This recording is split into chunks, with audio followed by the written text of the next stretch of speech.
Sa wakas at nakatupad na nga ulit tayo ng isang pangarap. Ang matagal ko nang gusto na mabubungan na nga yung pinaglulutuan ko sa labas ng kubo para kahit abutan nga ako ng ulan ay hindi na nga ako mababasa at makabili rin ng materyales para sa kulungan ng manok na matagal ko na rin pinapangarap. Ito na nga yung araw ng 23 at kinabukasan ay darating na nga yung bisita natin. Kaya naman saktong-sakto nga na nagkaroon ako ng pagkakataon na maipagawa na nga yung pinapangarap kong kusina sa labas ng kubo. Kaya naman kapag dumating na yung mga bisita natin at kahit umulan nga ay makakapag-banding pa rin kami sa pagluluto. Bali Coco lumber na nga lang din pala muna ang binili ko dahil binabudget ko lang din naman ang pera. Alam ko naman na matibay at tatagal na rin ito dahil subok ko na nga din. Dinagdagan ko na nga rin ang binili ko para kung sakaling may sobra man ay gagawin ko nga itong kulungan ng manok. Ito nga yung pwesto ng kalan na pinaglulutuan ko nung wala pa nga akong kusina dito sa labas. Minsan kapag nagluluto nga ako at biglang uulan ay nababasa nga ako. O kaya naman ay nalalagyan nga ng tubig ulan yung niluluto ko. Nagluto nga pala ako dyan ng paksiw na bangus. Yan nga ang ulam namin nung araw na yan. Napakaganda nga nitong kalan na pinagawa ko dahil napakabilis nga lang din magluto dito dahil mainit nga. Dati nga ay wala pa akong ganito. 3 hollow blocks nga lang din yung ginagamit ko sa pagluluto o kaya naman ay yung diuling. Bumili na nga din pala ako ng screen dahil ito nga yung gagamitin ko kapag gumawa ako ng kulungan ng manok. Yan nga yung magsisilbing dingding niya.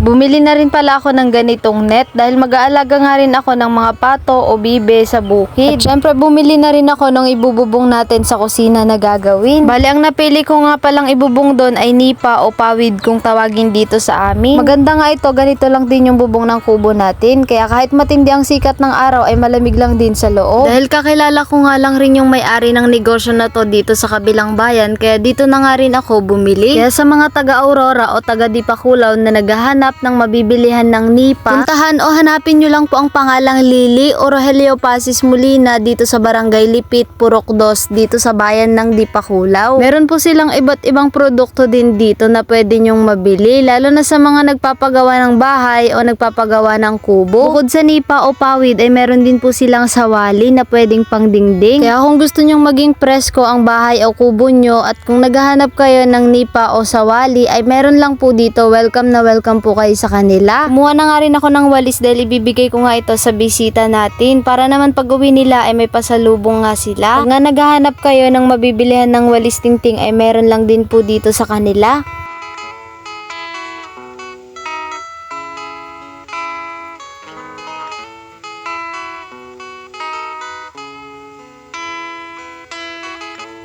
Bumili na nga rin pala ako ng kamote Q dahil ito nga ang ipapamerienda ko sa gagawa ng kusina. Naku, napakasarap nga niyan. Siguradong kahit konti pa lang nakakain mo ay busog ka na dahil kamote nga yan. At ito may nakakilala pa nga, shoutout po kay ate, lagi daw siya nanonood. Maraming salamat po. Pag-uwi ko nga dito sa bukid, ito at naglalagay na nga rin ng net yung ate ko at pamangkin ko para hindi nga makapasok yung manok dito sa bakuran. Sa mga naghahanap nga po pala ng ganito kahabang net at mura lang, meron po yan sa TikTok shop ko. Ilalagay ko na nga lang po sa comment.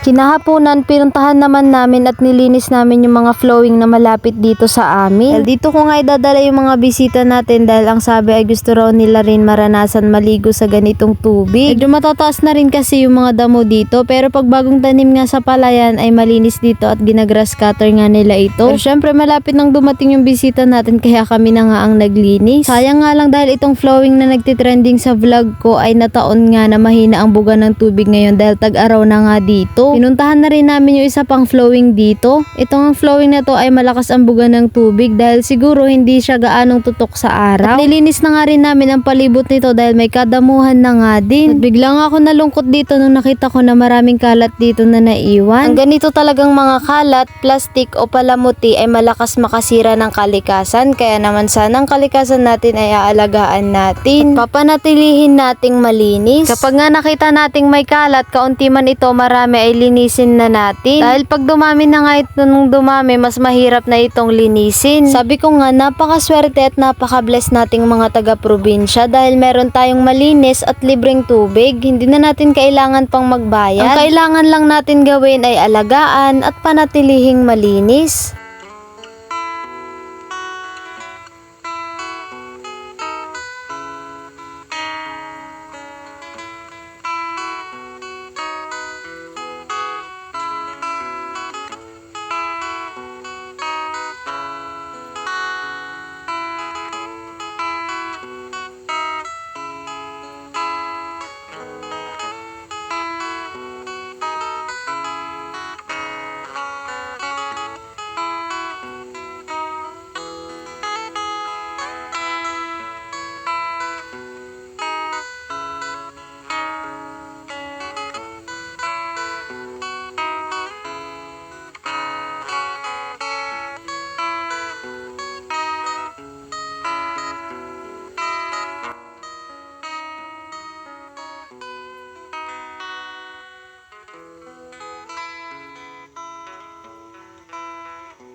Kinabukasan natapos na nga rin yung pinagawa kong kusina dito sa labas ng kubo. At nailagay na nga rin nila yung binili kong stainless na lababo. At ako na nga lang din ang nagkabit ng tubo na dadaanan ng tubig na magmumula sa lababo pag naghuhugas nga ako. Buti na lang saktong-sakto nga yung tubo na inilagay ko dito. Ang diretso nga ng tubig ay dito sa gilid ng bakod kung saan may mga tanim nga ako. Yan na nga din ang magsisilbing pandilig nila. Butas na nga lang din pala muna ako dyan para bagsakan ng tubig. At lalagyan ko na nga lang din ng kanal sa mga susunod na araw para dun dumiretso yung tubig at magsilbing pandilig ng mga tanim ko. O diba, kahit papano may lababo na rin ako dito sa bukid. Kaya kahit nawala na sa akin yung dating bahay ko rin na pinaghirapan kong mabuo, ay masayang masaya naman ako ngayon kahit napakasimple lang ng bahay kubo ko. Na kahit konkreto yun at ito ay kubo lang. At kahit sobrang simple lang ng pamumuhay ko dito sa bukid, tahimik, malayo sa gulo at masaya naman ako. Kaya maraming salamat na lang talaga kay Lord dahil kahit napakaraming nawala, napaltan niya naman ito ng siksik, liglig at umaapaw. Basta lang talaga nangangarap at nagpapatuloy sa pagsusumikap para matupad lahat ng yon, ay walang imposible. Maraming salamat po sa napakaganda at napakasimpleng kusina na ito. Isa ito sa napakaganda at magiging parte ng vlog